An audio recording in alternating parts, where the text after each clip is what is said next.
Hello friends, I am doctor Sonal, cataract and refractive eye surgeon. आज हम जानेंगे कि मोतियाबिंद क्या है, उसके लक्षण क्या होते हैं, उसका क्या इलाज है, अगर ऑपरेशन करवाना है तो कौन सा ऑपरेशन करवाए, या लेंस डलवानी है तो कौन सी लेंस डलवाए, उसमें कितने प्रकार है, ये सारा कुछ आज हम जानेंगे।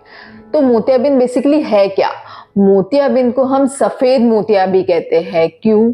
क्योंकि आंख में एक लेंस होती है जो नॉर्मली ट्रांसपेरेंट होती है, पर जैसे जैसे उम्र बढ़ती है वैसे वैसे उसमें धुंधलापन आ जाता है, उसकी जो पारदर्शिता है वो कम हो जाती है, जिसके कारण लाइट अंदर नहीं जा पाती, वो रुक जाती है और हमें धुंधला दिखाई देने लगता है। तो अब ये मोतियाबिंद के लक्षण क्या है? तो सबसे कॉमन लक्षण जो है वो है कि आपको कम दिखाई लगेगा। सेकेंड है कि आपके चश्मे का नंबर फ्रिक्वेंटली चेंज होगा। थर्ड है कि कुछ पेशेंट्स को डबल इमेज भी दिखाई देती है। फोर्थ है कि आपको कलर्ड हैलोज, मतलब लाइट के अराउंड रंगी बिरंगी लाइट दिखाई देगी, या फिर जो लाइट है वही फैली हुई दिखाई देगी। तो ये सारे लक्षण हैं मोतियाबिंद के। अगर आपको ये लक्षण दिखाई दे रहे हैं तो तुरंत आपके नजदीकी आई डॉक्टर से संपर्क करना है और जान लेना है कि क्या आपको मोतियाबिंद है। एक बार अगर डायग्नोज हो गया, निदान हो गया कि आपको मोतियाबिंद है, तो फिर क्या करें? क्या इसका कुछ उपाय है? क्या इसका कुछ घरेलू उपाय है? क्या कोई आई ड्रॉप से या जड़ी बूटी से ये ठीक हो सकता है? तो नहीं, क्योंकि ये आता है उम्र के साथ। तो इसका एक ही उपाय है और वो है सर्जरी। अब मोस्ट कॉमनली कैटरेक्ट तो उम्र के साथ ही आता है, पर ऐसा नहीं है कि यंग लोगों में ये होता नहीं है। कभी कभी मेडिसिन की वजह से या कुछ चोट लगने की वजह से भी मोतियाबिंद हो सकता है। या नवजात जो शिशु होते हैं वो कभी कभी बाय बर्थ ही उन्हें कैटरेक्ट होता है, मोतियाबिंद होता है, जिसे कंजेनाइटल कैटरेक्ट कहते हैं, पर इसके चांसेस काफी कम होते हैं। मोस्टली जो मोतियाबिंद होता है वो आफ्टर एज ऑफ 60 होता है और वो उम्र के साथ साथ आता है। अब कोई पूछता है कि कोई मेडिसिन है क्या इसे ठीक करने की, तो मुझे बताइए, क्या उम्र कम करने की कोई दवाई है? तो उसी प्रकार मोतियाबिंद कम करने का भी कोई इलाज नहीं है, उसका एक ही ट्रीटमेंट है और वो है सर्जरी। जो धुंधलापन आई हुई लेंस है उसे निकालो और एक ट्रांसपेरेंट आर्टिफिशियल लेंस वहां पे डालो। तो अभी अगर हमारा डिसाइड हो गया कि ऑपरेशन कराना है, तो अभी ऑपरेशन कौन से कैटेगरीज के हैं? फिलहाल जो ऑपरेशंस अवेलेबल है वो उसे हम 3 कैटेगरीज में डिवाइड करते हैं। एक होती है SICS, मतलब स्मॉल इंसिजन कैटरेक्ट सर्जरी, जिसमें हम एक चीरा देते हैं और मैन्युअली वो कैटरेक्ट को निकाल के लेंस इंस्टॉल करते हैं। उसमें 6 mm का चीरा लगता है। फिर सेकेंड टाइप आता है MICS, जिसे हम फेको इमल्सिफिकेशन सर्जरी कहते हैं। इसमें हम मोतियाबिंद को मशीन से ही अंदर घोल देते हैं और उसे मशीन से ही बाहर निकालते हैं, और लेंस को जब हम अंदर डालते हैं तो उसे ये बहुत ही छोटा इंसिजन होता है, जैसे 2.2 mm का इंसिजन होता है। तो लेंस हम वो 2.2 mm इंसिजन से फोल्ड करके अंदर डालते हैं और अंदर जाके फिर वो खुल जाती है। तो ये हो गया दूसरी कैटेगरी की सर्जरी, जिसे हम फेको इमल्सिफिकेशन कहते हैं। और अभी थर्ड कैटेगरी की सर्जरी है femtosecond laser with artificial intelligence.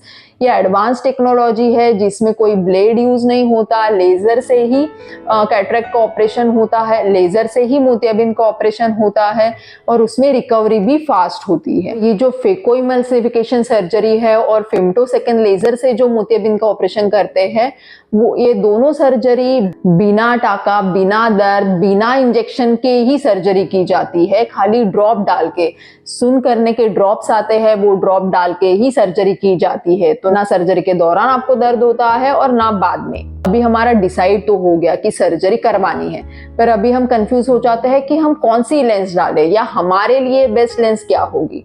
तो आज मैं आपको मोटा मोटा ये बता देती हूँ कि ये लेंसेस की भी 3 कैटेगरीज होती है, और वो डिपेंड करती है कि हमें ऑपरेशन के बाद चश्मा आएगा या नहीं आएगा। जैसे मोटा मोटा ये 3 इसमें डिवाइड होती है।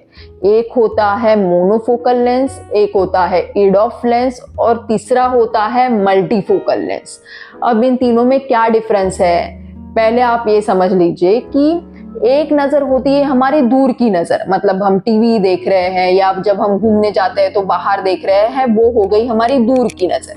फिर आती है इंटरमीडिएट डिस्टेंस, मतलब बीच की नजर। अब बीच की नजर में कौन सा आ गया? आपका लैपटॉप का डिस्टेंस, या आप कार चला रहे हैं तो आप डैशबोर्ड पे जो देखते हैं वो डिस्टेंस।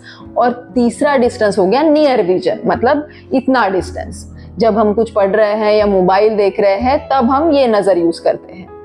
तो ये जो डिवीजन है लेंसेज की, ये इस पे ही डिपेंड करती है।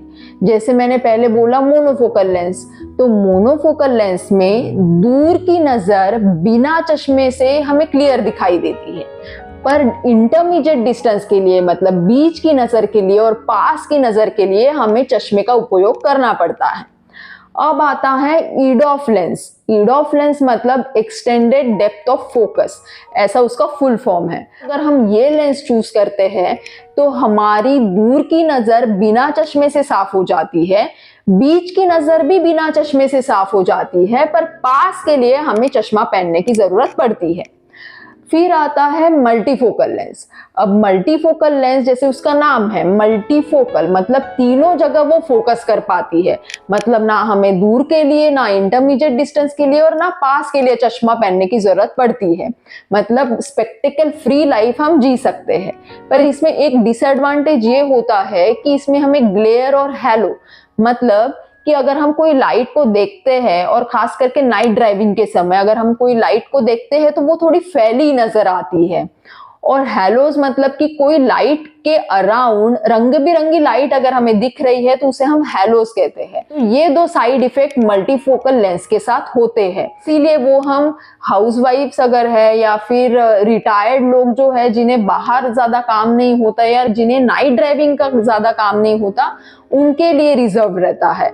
अदरवाइज हम ईडॉफ या मोनोफोकल लेंस ही सजेस्ट करते हैं। अब एक लेंस ऐसी है कि अगर आपको सिलेंड्रिकल नंबर है या उसे अस्टिग्मेटिज्म भी कहते हैं, तो अगर आपको वो नंबर है तो उसके लिए आपको मोनोफोकल टोरिक या ईडॉफ टोरिक या मल्टीफोकल टोरिक ऐसा लेंस सिलेक्ट करना पड़ता है ताकि आपको चश्मा पहनने की जरूरत ना पड़े। तो ये जो टोरिक लेंस है ये तीनों कैटेगरीज में आती है, मतलब मोनोफोकल लेंसेस में भी आती है, ईडॉफ में भी आती है और मल्टीफोकल लेंसेस में भी आती है। तो अभी आप पूछेंगे कि हमारे लिए हम कैसे समझे कि कौन सी लेंस बेस्ट है। देखिए, हमारे प्रैक्टिस में तो हम मोस्टली ईडॉफ लेंस यूज करते हैं क्योंकि उसके साइड इफेक्ट जैसे ग्लेयर, हैलो, मल्टीफोकल लेंस के साथ जो साइड इफेक्ट है वो ईडॉफ के साथ नहीं होते, और दूर के लिए और इंटरमीडिएट डिस्टेंस के लिए, बीच की नजर के लिए उन्हें चश्मा पहनने की जरूरत ही नहीं पड़ती, और मोटा मोटा उनको पास का दिख जाता है। पर हाँ, छोटे जो एकदम बारीक अक्षर होते हैं उसके लिए तो चश्मा पहनना पड़ता है। पर मोस्ट कंफर्टेबल ये ईडॉफ लेंस होती है। पर आपके डॉक्टर के साथ डिस्कस करके आप खुद के लिए चूज करिए कि आपके लिए आपकी प्रायोरिटी क्या है, आपकी रिक्वायरमेंट क्या है, उस पर डिपेंड करता है कि कौन सी लेंस आपके लिए बेस्ट रहेगी। अब आता है कि लेंस में भी काफी वेराइटीज है, जैसे मैंने बोला मोनोफोकल, ईडॉफ, मल्टीफोकल। अब उसमें भी अलग अलग ब्रांड्स है, इंडियन है, इंपोर्टेड है। तो ये लेंसेस के बारे में हम अगले वीडियो में डिस्कस करते हैं, और होप करती हूँ आपको ये जानकारी यूजफुल लगी हो, और बाकी लेंसेस के बारे में हम अगले वीडियो में देखेंगे।